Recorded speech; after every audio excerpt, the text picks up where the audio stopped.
true scary story. The Devil's Cross, inspired by Gustavo Adolfo Bécquer. In the misty peaks of the Catalan Pyrenees, near the old town of Bellver de Cerdanya, stand the ruins of a forgotten Templar stronghold. Ivy chokes the broken towers, and the wind howls through cracks like lost souls. At the center, on a cracked stone pedestal, rises a cross unlike any holy symbol. The twisted crucifix forged entirely from melted knight's armor. Breastplates for the body, helmets hammered into the head, swords and greaves forming the arms and shaft. By day, it gleams with an evil light. By night, the pieces shift and groan in the breeze, clanking like chains from hell. Locals call it La Cruz del Diablo, the Devil's Cross. No one goes near after dark. The story goes back to the 14th century, when a proud Templar commander named Don Xime de Segura held the fort during a brutal siege. Arrogant and blasphemous, he drank heavily one storm-lashed night and shouted to the heavens, "If God is so mighty, let the devil himself come fight me one-on-one. I'll show who's stronger." The devil answered. In a flash of lightning, a shadowy figure with burning eyes appeared. The duel was fierce, but short. Xime fell, his soul claimed. The victor melted Xime's armor in infernal fire and shaped it into the cursed cross, a mocking trophy. Ever since, on stormy nights, Xime's spirit rises as an armored demon, seeking challengers to ease his eternal torment or drag them down with him. Centuries passed. The ruins grew wilder, the cross's moans louder. Then, one foggy autumn, in the late 1300s, a lone rider came to Belvar, Don Diego del Arcon, a battle-hardened Castilian knight, fresh from the Reconquista wars against the Moors. Tall, scarred, with a massive two-handed sword and a laugh that boomed like cannon fire. At the village inn, over wine, he heard the legend and roared with mockery. Catalan ghost stories. I've stared down Moorish sorcerers and their jinn. I'll camp right under your devil's crosses tonight and prove it's all wind and superstition. The innkeeper went pale. Travelers begged him to reconsider, but Diego's pride was iron. At dusk, he rode out alone, his horse snorting nervously, lantern swinging, sword ready. A storm brewed, thunder rumbling like distant war drums. The ruins welcomed him with silence and unnatural cold. Crumbled walls, roofless chapel, scattered altar stones. The cross loomed in the center, huge, grotesque, its metal parts twitching, as if alive. Diego dismounted, tied his horse far away.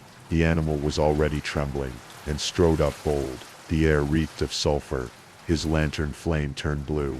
He touched the cross, metal bit like ice fire. "Show yourself, phantom," he bellowed into the dark. "Or is the devil scared of one mortal man?" Thunder answered. Then, clank, deep in the ruins. Clank, clank, heavy steps in ancient plate armor. From the shadow of a collapsed tower, stepped the horror, over 7 feet tall, in blackened Templar mail, fused by hell heat, dense from forgotten battles eternal.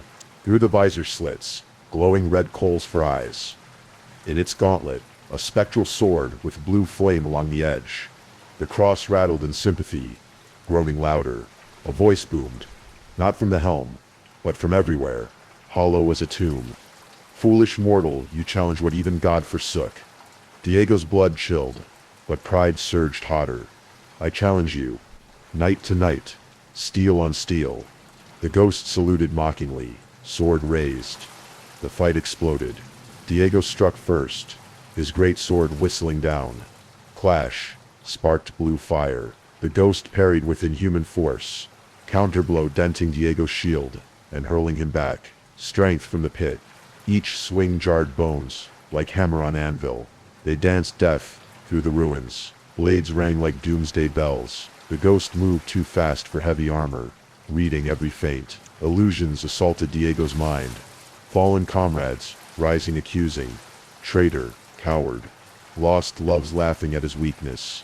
His own face aged and broken, begging mercy. Blood streamed from a helm gash.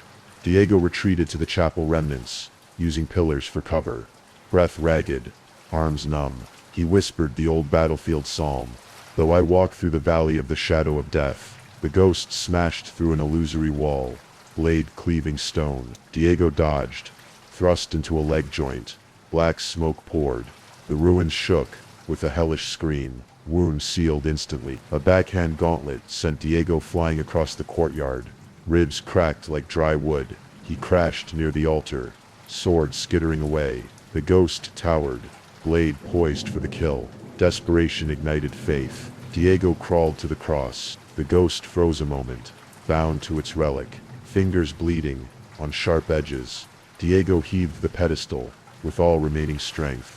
The cursed cross toppled with a deafening crash, metal pieces scattering like shattered bones. The ghost howled, a wail that brought masonry tumbling. Its form flickered wildly, plates peeling away like molten skin. In Christ's holy name, back to the abyss. Diego rasped, grabbing his sword and smashing the fallen helm. Blinding white flash, armor melted into glowing slag. The spirit writhed, red eyes fading. Final whisper, the duel never ends. Rain poured, washing blood and brimstone. Dawn found Diego barely alive, dragging down the hill. The cross never groaned again. Curse broken, metal cold and ordinary. Diego changed forever, gave lands to the poor, pilgrimaged to Jerusalem, took monks' vows, died peaceful, rosary in hand. But on wild Pyrenees storms, some see a lone armored rider patrolling the ruins, not cursed now, but guardian against true darkness, or waiting for the next proud soul to continue the eternal fight. One man faced hell's night alone. He won, but the echo of clashing steel still rides the wind.